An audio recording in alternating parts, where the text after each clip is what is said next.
ಸುದ್ದಿಮನೆ ವೀಕ್ಷಕರಿಗೆ ಸ್ವಾಗತ.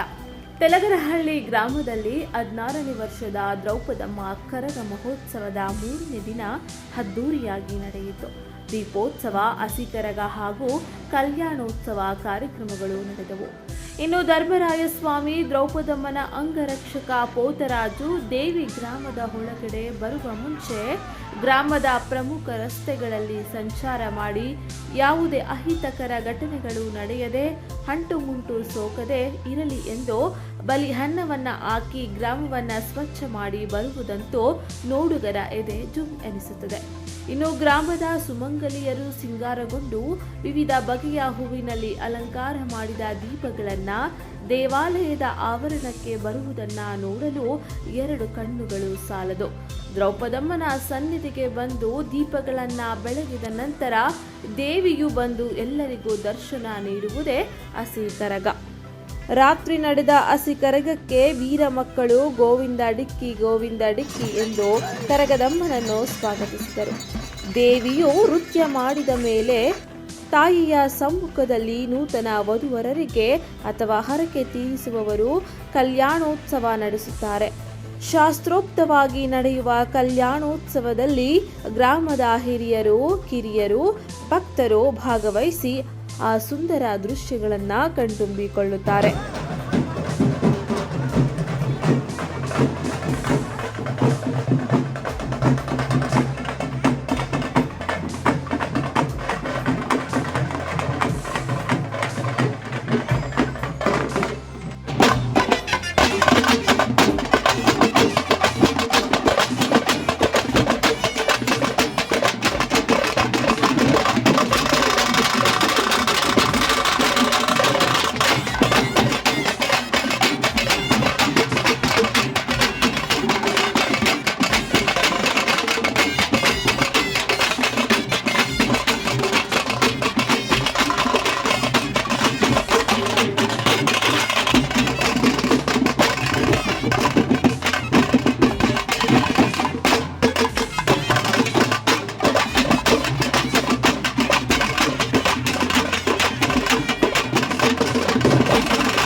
ಶ್ರೀ ಧರ್ಮರಾಯ ದ್ರೌಪದಮ್ಮ ಸೇವಾ ಟ್ರಸ್ಟಿಂದ ಕರಗ ಮಹೋತ್ಸವ ವಿಜೃಂಭಣೆಯಿಂದ ನಡೆಯುತ್ತಿದೆ.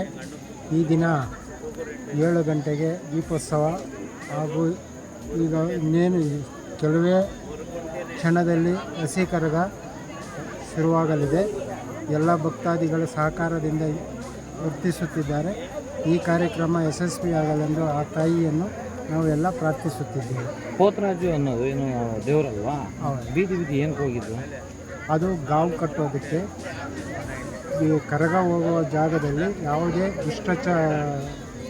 ದುಷ್ಟಶಕ್ತಿಗಳು ಕರಗದ ಮೇಲೆ ಬೀಳದಿರಲಿ ಅಂತೇಳಿ ಪೋತರಾಜನ ಮುಖಾಂತರ ಗಾವು ಕಟ್ಟಿ ಬಲಿ ಅನ್ನವನ್ನು ಎಲ್ಲ ಹಾಕಿ ಶುದ್ಧೀಕರಿಸೋದು ಅಷ್ಟೇ. ಕರಗೋತ್ಸವವನ್ನು ತೆಲಗರಹಳ್ಳಿ ಗ್ರಾಮದಲ್ಲಿ ಆಯೋಜಿಸ್ತಾ ಇದ್ದೀವಿ. ಇದು 3ನೇ ದಿವಸದ ಕಾರ್ಯಕ್ರಮ. ಇವತ್ತಿನ ದಿವಸ ಪೋತರಾಜನ ಕಾವು ಹಿಡಿಯೋದು ಮತ್ತು ಊರೆಲ್ಲ ಬಲಿಯನ್ನು ಹಾಕ್ಕೊಂಡು ಬಂದು ಆಮೇಲೆ ದೀಪೋತ್ಸವ ಆಗುತ್ತೆ. ದೀಪೋತ್ಸವ ಆದಮೇಲೆ ಕಲ್ಯಾಣೋತ್ಸವ ಇರ್ತದೆ. ಇನ್ನು ಮುಂದಿನ ಕಾರ್ಯಗಳು 2 ದಿವಸ ಇರ್ತದೆ. ಹಿಂಗೆ ವಿಜೃಂಭಣೆಯಿಂದ ನಡೆಯಲಿ ಅಂತ ನಾವು ಕೋರ್ಕೊಳ್ತಾ ಇದ್ದೀವಿ. ಶ್ರೀ ಧರ್ಮರಾಯ ಸ್ವಾಮಿ ಸೇವಾ ಸಮಿತಿ ತೆಲುಗರಲ್ಲಿ ಇವರಿಂದ 16ನೇ ವರ್ಷದ ಕರಗ ಮಹೋತ್ಸವವನ್ನು ಬಹಳ ವಿಜೃಂಭಣೆಯಿಂದ ಆಚರಿಸಲಾಗುತ್ತದೆ. ಈಗ 3ನೇ ದಿನದ ಕಾರ್ಯಕ್ರಮ ದ್ರೌಪದಮ್ಮವರಿಗೆ ದೀಪೋತ್ಸವ, ನಂತರ ಹಸಿಕರಗ ಪ್ರಾರಂಭವಾಗುತ್ತದೆ. ನಂತರ ಅಮ್ಮನವರಿಗೆ ಕಲ್ಯಾಣೋತ್ಸವ ಪ್ರಾರಂಭವಾಗುತ್ತದೆ. ನಂತರ ಪ್ರಸಾದ ನಡೆಯುತ್ತದೆ. ದಯವಿಟ್ಟು ಎಲ್ಲ ಭಕ್ತಾದಿಗಳೆಲ್ಲರೂ ಬಂದು ಈ ಕಾರ್ಯಕ್ರಮವನ್ನು ಯಶಸ್ವಿಗೊಳಿಸಬೇಕಾಗಿ ತಮ್ಮಲ್ಲಿ ವಿನಂತಿಸುತ್ತೇವೆ. ಹಾಂ ಹೇಳಿ. ಆನೇಕಲ್ ತಾಲೂಕು ತೆಲುಗರಹಳ್ಳಿ ಗ್ರಾಮ ಕಸಬಾ ಹೋಬಳಿಗೆ ಸೇರಿರುವಂಥ ಚಿಕ್ಕ ಗ್ರಾಮದಲ್ಲಿ ನಾವು ಇವತ್ತಿನ ದಿನ 3ನೇ ದಿನ ಕಾರ್ಯಕ್ರಮವನ್ನು ದೀಪೋತ್ಸವ ಮತ್ತು ಈಗ ಹಸಿ ಕರಗ, ಅದಾದ ನಂತರ ಕರ್ಣೋತ್ಸವ ಇರುತ್ತೆ. ಅದಾದ ಮೇಲೆ ಪ್ರಸಾದ ಇರುತ್ತೆ. ಆಮೇಲೆ ಶುಕ್ರವಾರ ಬಂದು ಹೂವಿನ ಕರಗ ಇರುತ್ತೆ.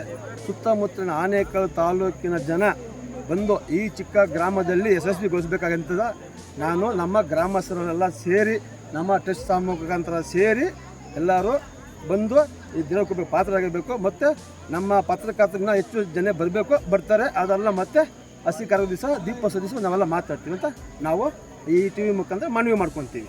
ಜೈ ಶ್ರೀರಾಮ್.